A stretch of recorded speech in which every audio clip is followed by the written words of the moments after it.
जय माता दी, जय माँ काली। आज का वीडियो जो है इस साधना के ऊपर है कि शिष्य कहते हैं गुरु जी जब हम साधना करने बैठते हैं ना तो हमारी साधना जो है ना सफल नहीं हो पाती। कोई ना कोई विघ्न आ जाता है, कभी प्रेशर आ जाता है हमें ये कि काम का प्रेशर बहुत ज़्यादा हो जाता है, कभी जो है कहीं पर जाना पड़ जाता है, कभी मतलब कहने का मतलब टाइम नहीं निकलता, कभी मन नहीं करने करता कि साधना करूं। तो ऐसे विघ्न बहुत उत्पन्न होते हैं मेरी साधनाओं में। दूसरा, मेरे जब साधना स्टार्ट करता हूँ तो बहुत ज़्यादा दुख बढ़ जाते हैं। मतलब इतना दुखों का पहाड़ टूटना शुरू हो जाता है साधना शुरू करने पर कि मैं ये सोचने लग पड़ता हूँ कि मेरे को साधना बंद कर देनी चाहिए। तो देखो, ये जो क्वेश्चन का आंसर है ये तो मैं आपको बता दूँ कि कोई भी साधना स्टार्ट करते हैं तो ये जो है कभी भी देवी देवता नहीं करते। मैं आपको बताऊँ, ये करते हैं जो आसपास की एंटिटियाँ होती है वो, जैसे भूत प्रेत ये करते हैं। ये आपको दुख देते हैं कि आप साधना छोड़ दो। आपने देखा ना कि जब कोई ऋषि मुनि साधना करता था तो इंद्र क्या करता था, उनकी साधना खंडित करने के लिए कई प्रकार के जो है षड्यंत्र भी रचता था, कई प्रकार के देवी देवताओं से उनको तंग भी करवाता था। वायुदेव, अग्निदेव, ठीक है ना। और जब इससे भी बात नहीं बनी तो अप्सरा को भेज देता था। तो इसी प्रकार जब आप अपने इलाके में साधना करते हो तो उस साधना के क्षेत्र में जो होता है भूतों का सरदार, वो जो है वो आपको तंग करने के लिए अपने भूत प्रेतों को भेजता है ताकि आप साधना छोड़ दो, ठीक है ना। क्योंकि उसको डर होता है कि जब इसकी सिद्धि होगी तो सबसे पहले जो है मैं इस इलाके में रहता हूँ, मेरे को ही वश में करेगा। ये भी एक चीज़ होती है। दूसरा, कई जो होते हैं उनको अच्छा ही नहीं लगता कि कोई साधना करे, तो वैसे भी तंग करते हैं, ठीक है ना। और एक बात और कि कई तो व्यक्ति जो साधना भी नहीं करते वो कहते हैं कि हमारे दुखों का अंत नहीं हो रहा, हम बहुत ज़्यादा दुखी है, हमारे दुखों का अंत नहीं हो रहा। तो उस समय जो है उनको क्वेश्चन का आंसर जो है उनके दिमाग में घूमता रहता है, हमें दुख क्यों प्राप्त हो रहा है।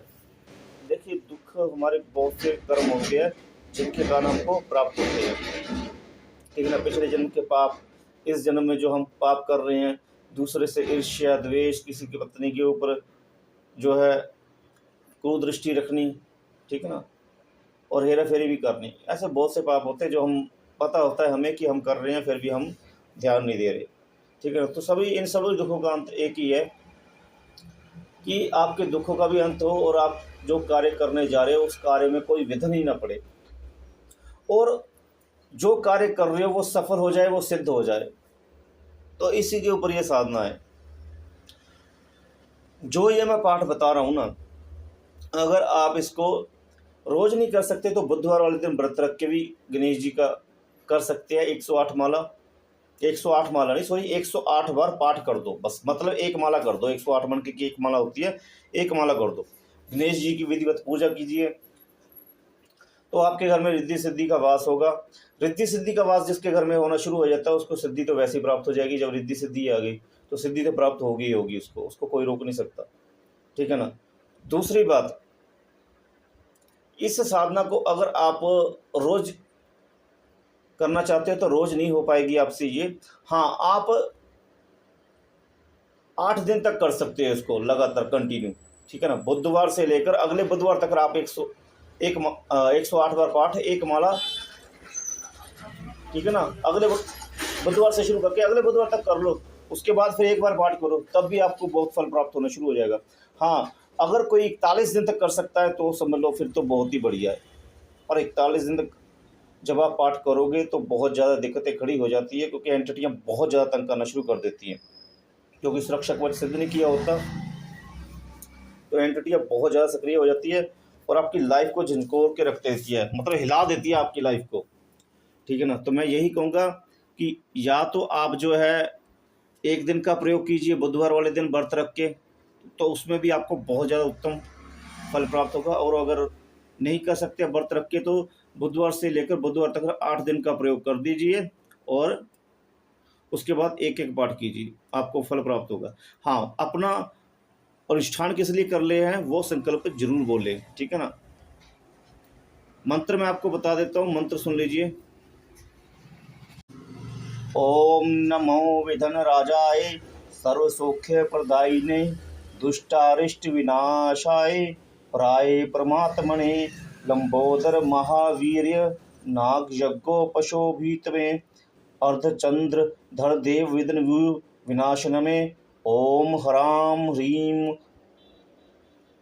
ह्रूं ह्रीं ह्रूं रं रंबाय नमो नमः। ये मंत्र है, ठीक है ना, ज़्यादा बड़ा नहीं है, आप इसका एक माला आराम से कर सकते हैं, ठीक है ना। हाँ, जिन्होंने सुरक्षा को सेट कर रखा है वो जो है 41 दिन तक भी कर सकते हैं। 41 दिन के बाद सिर्फ फिर एक बारी मंत्र का पाठ कीजिए, उससे बहुत फ़ायदा होगा, ठीक है ना। बुधवार वाले दिन जो है बुधवार से शुरू कीजिए, गणेश जी की पूजा अर्चना कीजिए, धूप दीपक कीजिए, सामने भोग रखिए, पुष्प रखिए सामने, ठीक है ना।